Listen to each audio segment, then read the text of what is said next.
Hi all, నమస్తే, welcome to my channel. ఇవాళ నేను బెంగళూరు నుంచి హైదరాబాద్కి వచ్చాను. ఇంటికి వచ్చి ఏం చేద్దాం అనుకుంటే ఇంకా బిర్యానీ చేసుకుందాం అనేసి ఫీల్ అయ్యి ఇంకా సరే ఈ బిర్యానీ ఎందుకు, మన style chicken biryani Hyderabadi dum style చేసుకుందామని స్టార్ట్ చేశాను. నేను ఒకదాన్ని నేర్చుకోవడం ఎందుకు, నాతో పాటు మీకు నేర్పిస్తాను. చూడండి. 1.5 ఎట్లా పట్టుకునే ఇది 1.5 కొంచెం తక్కువ వేయాలి. 1.5 స్పూన్ కారం వేసాం. పసుపు ఎంత వేయాలి? 1 స్పూన్ వేయాలి. ఓకే, 1/2 స్పూన్ పసుపు,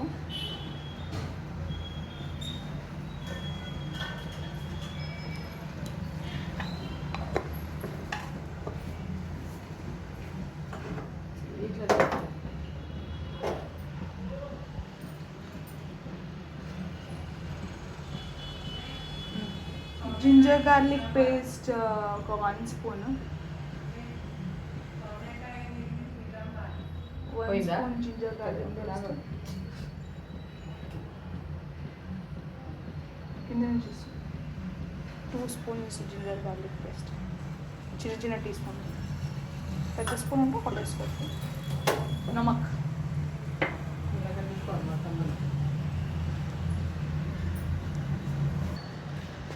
కొంచెం సాల్ట్, రాక్ సాల్ట్ వేసుకోండి.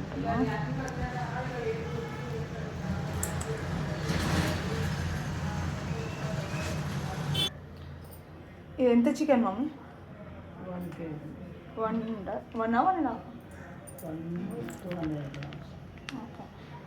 kg 200 grams చికెన్ ఉంది. దీనికి పెరుగు వేసుకుంటున్నాను. మంచి ఒక చిన్న ప్యాకెట్ పెరుగు వేసుకొని సరిపోతుంది.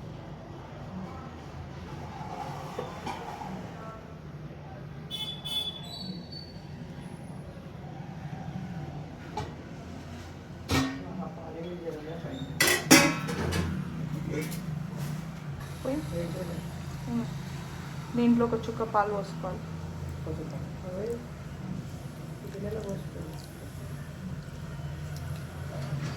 మళ్ళీ కూడా వస్తుంది, మళ్ళీ కూడా వేసుకోవాలి. చాలా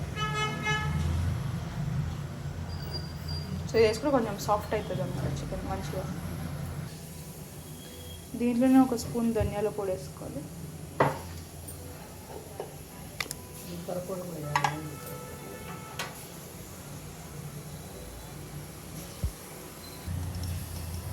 ఒక half tea spoon garam masala, biryani masala అన్నీ కలిపి మా మమ్మ ఒక మసాలా చేసింది, ఆ మసాలా వేసుకోవాలి. 1/2 స్పూనే కదా, మళ్ళీ కొంచెం మరీ ఎక్కువ వేసుకోవద్దు, ఘాట్ అవుతుంది, ముందే చెప్తున్నా. మమ్మీ ఇంత పెద్ద పెట్టండి. దీనిలో ఒక 3 చిన్న సైజ్, మీడియం సైజ్ నిమ్మకాయలు వేసుకోవాలి. గింజలు తీసేసుకోవాలి.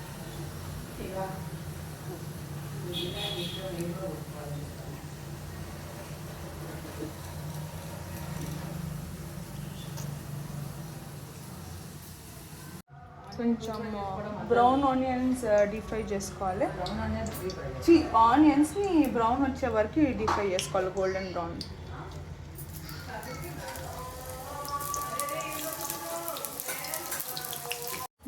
ఒక మిక్సీలో 10 పచ్చిమిరపకాయలు వేసుకొని దాంట్లో కొంచెం కొత్తిమీర, పుదీనా అన్నీ వేసుకొని ఒక రాక్ సాల్ట్ వేసుకొని కొంచెం గ్రైండ్ చేసుకోవాలి. చేసినాక అదంతా తీసుకొని దీంట్లో వేసి బాగా కలుపుకోవాలి. అంతే. దీన్ని ఇప్పుడు ఒక గంట సేపు పక్కకు పెడతాం.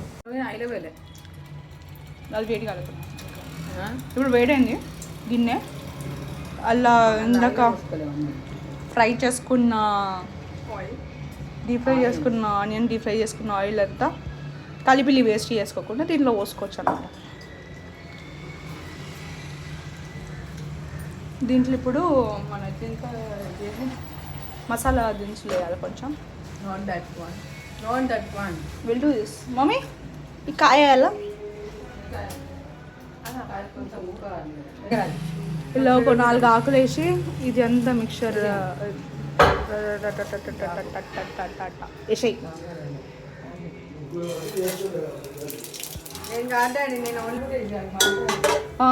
ఇవి ఆల్మోస్ట్ ఫ్రై అవుతున్నాయి. జరసేపు ఇట్లా వేయగానే అయిపోతాయి. దీంట్లో ఇప్పుడు రాలే వేయలే స్టార్ట్ వచ్చింది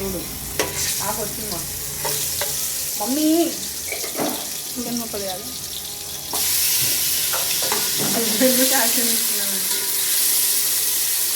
దగ్గర పెట్టి ఉపయోగి అన్నపో ఇట్లా పట్టుకొని దొంకు దగ్గరికి ఓకే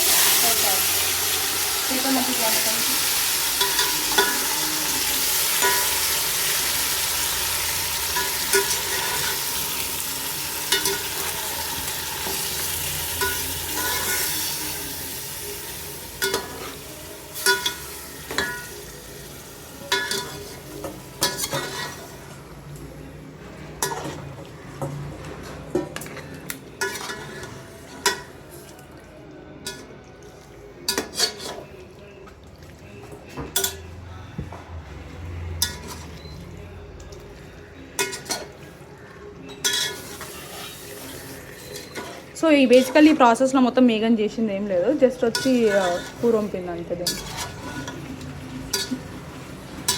కొన్ని వాటర్లో లేదు, మా తర్వాత మా ఫ్యాన్స్ అడుగుతారు మళ్ళీ, అక్క ఇది ఒక అంతా నువ్వు ఒకదాన్ని చేసినా లేకపోతే మేఘన్ అక్క కూడా చేసిన. ఇదంతా ఇప్పుడు ఉడికి ఆయిల్, దీనికున్న ఆయిల్ పైకి ఇట్లా తేలాలి కొంచెం వచ్చి, అప్పుడు ఇది ఉడికినట్టు. ఒక 5-10 minutes బాయిల్ అయినాక అవసరం లేదు, అదే వస్తుంది. అప్పటి వరకు 5-10 minutes అని కాదు భయ్యా, మొత్తానికి ఆయిల్ పైకి రావాలంటే పైకి వచ్చి తేలుతుంటుంది. స్విమ్మింగ్ పూల్లోకి ఎంచి అంత అవసరం లేదు. మేఘన్ వచ్చి తేలింది.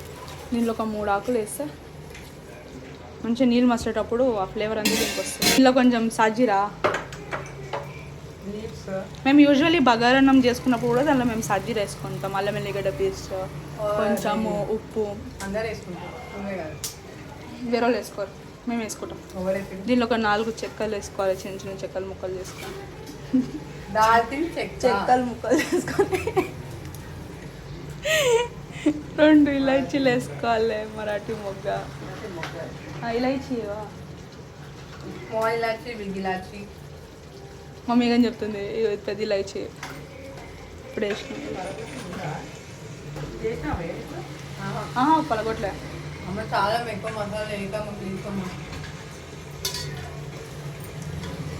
ఇది చేసుకునే ప్రాసెస్ అప్పుడు పక్క పొయ్యి మీద కూర కూడా ఎత్తు ఉండాలి, అన్నీ ఎత్తు ఉండాలి, దీన్ని కలుపుకుంటూ ఉండాలి, లేకపోతే బొగ్గే.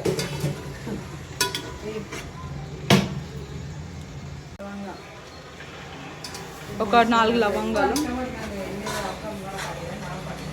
సో మాకు ఎక్కువ మసాలా వద్దు అని మేము తక్కువ చేసుకుంటున్నాం. ఈరోజు మా మేఘన్ స్పైసీ వద్దు అని అనుకుంటుంది కాబట్టి మేము కొంచెం తక్కువ వేసుకుంటున్నాం, లేకపోతే మేము బాగానే తింటాం. అంతే, ఒక మిరపకాయ ఇంకోటి అంతే ఫ్రెండ్స్. ఈడ నీళ్ళు కాగుతుంటే ఇది మసాలాలే, పక్కన పెట్టి క్లోజ్ చేద్దాం. ఈడ కూర కలుపుతుండాలి, కూర ఉడుకుతుంది. చెప్పినా కదా ఈడ ఇట్లా రావాలని. ఇక మేము కావాలని ఇట్లా చికెన్ పీస్కి ఇట్లా కొట్టిస్తాం, సో దట్ ఈ మసాలా గ్రేవీ అంతా దాని లోపల పోయి ముక్క మంచిగా లోపల కూడా ఫ్లేవర్ వస్తుంది. మా మేఘం చెప్తుంది టేస్ట్ లోపల వరకు రీచ్ అవుతా అంటే, లేకపోతే రీచ్ కాదు. ఆల్మోస్ట్ కూర ఉడికిపోయింది, మనం ఏం లేదు ఇంకా దీని మీద అన్నం వేసుకోవాలంటే దమ్ముకు పెట్టుకోవాలి అష్టే. చిన్న ఐడలా కూర అది.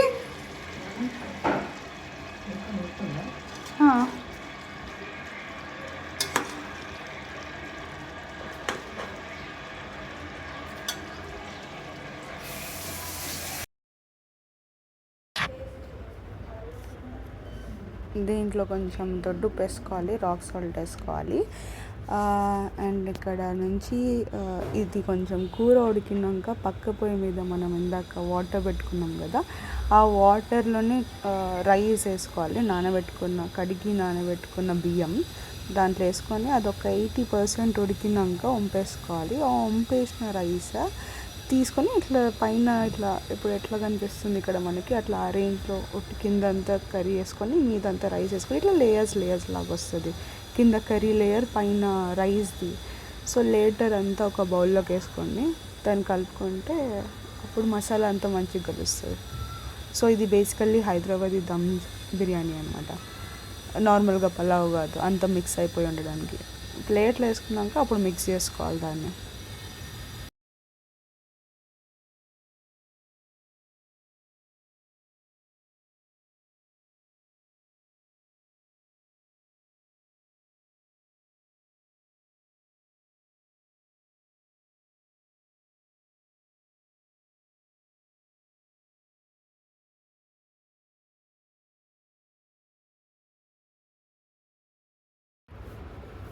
ఇట్లా ప్లేట్లో వేసుకున్న బిర్యానీ అంతా ఇది మీ దగ్గర బౌల్ ఉంటే బౌల్లో కూడా వేసుకోవచ్చు. కానీ దాని తర్వాత ఇస్తరాకులలో వేసుకొని తింటే ఆ ఫీలే వేరే అసలు. కింద కూర్చొని ఇస్తరాకులలో పాతకాలంలో తిన్నట్టు తింటే నిజంగా చాలా బాగుంటుంది. ఆ ఫుడ్ టేస్ట్ కూడా పెరిగినట్టు ఉంటుంది. ఇంకా అదేదో మా పిచ్చానందం అనుకోండి, కానీ అది నిజం. టేస్ట్ చాలా బాగుంటుంది. ట్రై చేసి చూడండి మీరు కూడా. ప్లాస్టిక్ ఇస్తరాకులలో కాకుండా ఇట్లా ఆకు ఇస్తరాకులలో తీసుకొని తినండి, చాలా బాగుంటుంది. థ్యాంక్ యూ అండి. Please like, share and subscribe. Thank you.